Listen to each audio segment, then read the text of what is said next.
News ఛానల్కు స్వాగతం. ఈనాటి ముఖ్యాంశాలు: డిసెంబర్ 31, జనవరి 1 మధ్యలో అసాధారణంగా మద్యం విక్రయాలు. స్విట్జర్లాండ్ బార్లో అగ్ని ప్రమాదం, 40 మంది మృతి. బడి నుంచే వృత్తి విద్య. ఉత్తరాది వలపు వల, నగరంలో హనీ ట్రాప్ కలకలం. నేటి నుంచి పుస్తక సంబరం, 11 రోజుల పాటు పుస్తక ప్రియుల సందడి. వీటితో కాలేయ ముప్పు. ఈరోజు వార్తలను చూద్దాం. డిసెంబర్ 31, జనవరి 1 మధ్యలో అసాధారణంగా మద్యం విక్రయాలు.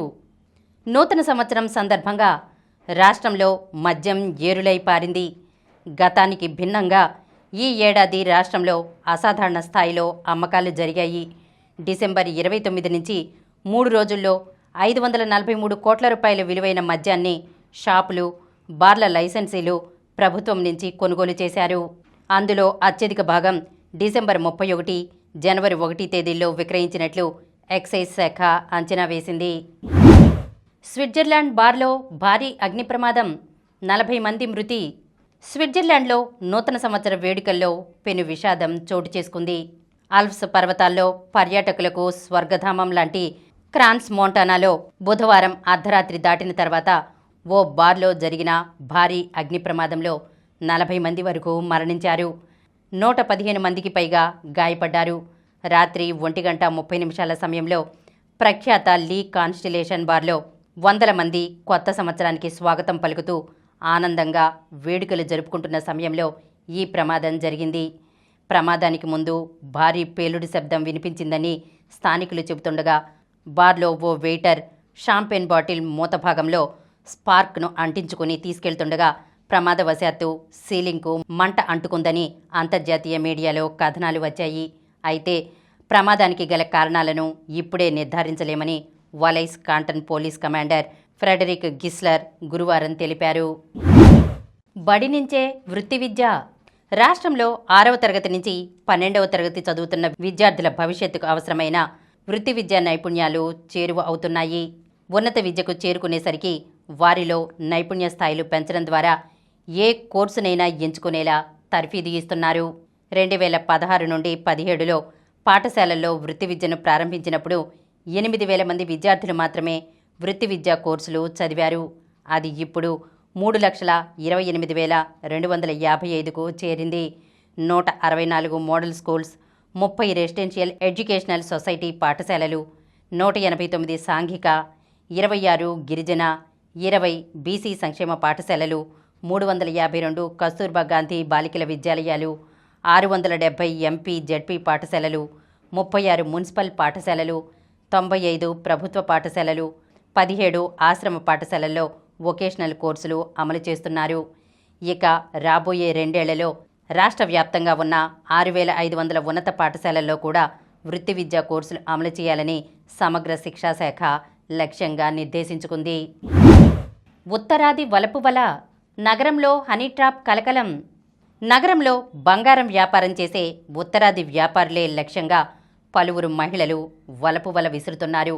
హనీ ట్రాప్లో పడ్డాక వారిని ఏకాంత ప్రదేశాలకు తీసుకెళ్తున్నారు. అక్కడ రహస్యంగా వీడియోలు చిత్రీకరించి బ్లాక్మెయిల్ చేస్తున్నారు. ముఠాగా ఏర్పడిన ఉత్తరాది మహిళలు లక్షలాది రూపాయలు దోచుకుంటున్నారు. నగదు ఇవ్వని వారిపై పోలీస్ కేసులు పెట్టి వేధిస్తున్నారు. వీరి దెబ్బకు పలువురు వ్యాపారులు నగరం వదిలేసి వెళ్లిపోయినట్లు సమాచారం. నేటి నుంచి పుస్తక సంబరం, 11 రోజుల పాటు పుస్తక ప్రియుల సందడి.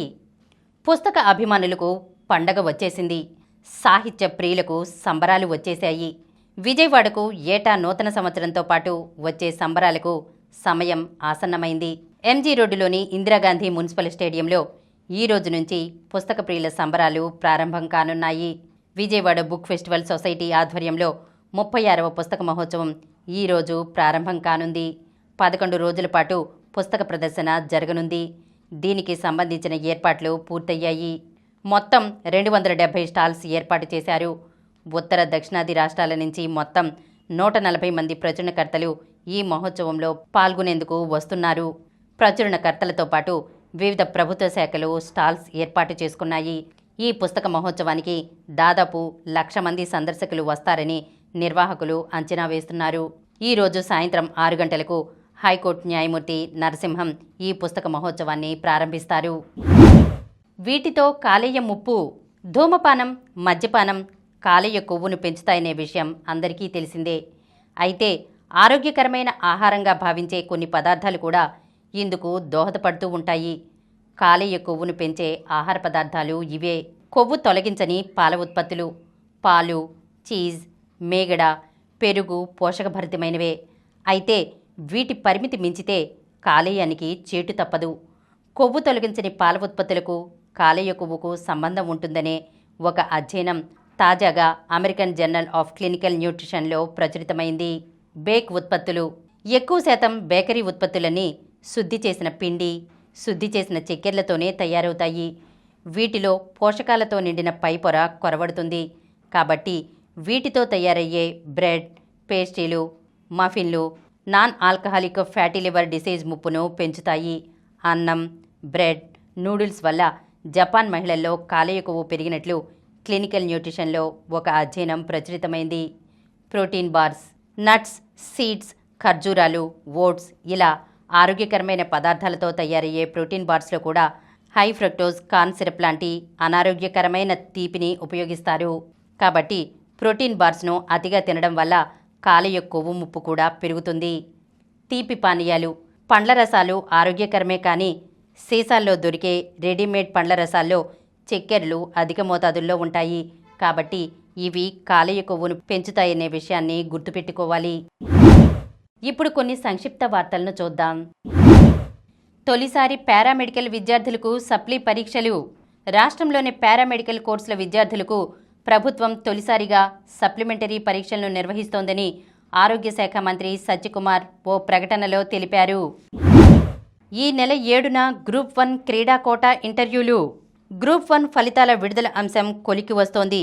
గ్రూప్ 2 నోటిఫికేషన్ రిజర్వేషన్లపై దాఖలైన పిటిషన్లను ఇటీవల హైకోర్టు కొట్టివేయడంతో గ్రూప్ 1 ప్రక్రియను కూడా పూర్తి చేయాలని ఏపీపీఎస్సీ నిర్ణయించింది. రిజర్వేషన్లపై అస్పష్టతతో ఇప్పటి వరకు నిలిపివేసిన క్రీడా కోటా ఇంటర్వ్యూలను ఈ నెల 7న నిర్వహించనున్నట్లు ఏపీపీఎస్సీ గురువారం ఓ ప్రకటనలో తెలిపింది. T20 world కప్నకు Aussies జట్టుదే. Bharat, Sri Lanka ఆతిథ్యమిచ్చే T20 world కప్కు Australia జట్టును ప్రకటించారు. 15 మందితో కూడిన ఈ బృందానికి మిచెల్ మార్ష్ నేతృత్వం వహిస్తుండగా గాయాలతో బాధపడుతున్న పేసర్లు హాజల్వుడ్, కమిన్స్, హిట్టర్ డేవిడ్లను కూడా ఎంపిక చేశారు. డోపీ రెజ్లర్ రీతికపై వేటు. కోర్ గ్రూప్లోకి కాంపౌండ్ ఆర్చర్లు. టాప్స్ జాబితా విడుదల. డోపింగ్లో పట్టుబడిన రెజ్లర్ రీతికా హుడాను టార్గెట్ ఒలింపిక్ పోడియం పథకం నుంచి తప్పించగా కాంపౌండ్ ఆర్చర్లు వన్నీత్ కౌర్, అభిషేక్ వర్మలను కోర్ గ్రూప్నకు ప్రమోట్ చేశారు. 3-4 తేదీల్లో టీమిండియా ఎంపిక. న్యూజిలాండ్తో వన్డే సిరీస్. న్యూజిలాండ్తో సిరీస్ ద్వారా కొత్త సంవత్సరంలో క్రికెట్కు భారత జట్టు ఆహ్వానం పలుకుతోంది. సిరీస్లో భాగంగా 3 వన్డేలు, 5 టీ20లలో భారత్, కివీస్ తలపడనున్నాయి. ఈ నెల 11న రాయ్పూర్లో జరిగే మొదటి వన్డేతో నూతన సంవత్సరంలో పురుషుల క్రికెట్ సందడి ప్రారంభం కానుంది. మరిన్ని వార్తా విశేషాలతో రేపటి సమరం న్యూస్ ఛానల్లో మళ్ళీ కలుద్దాం.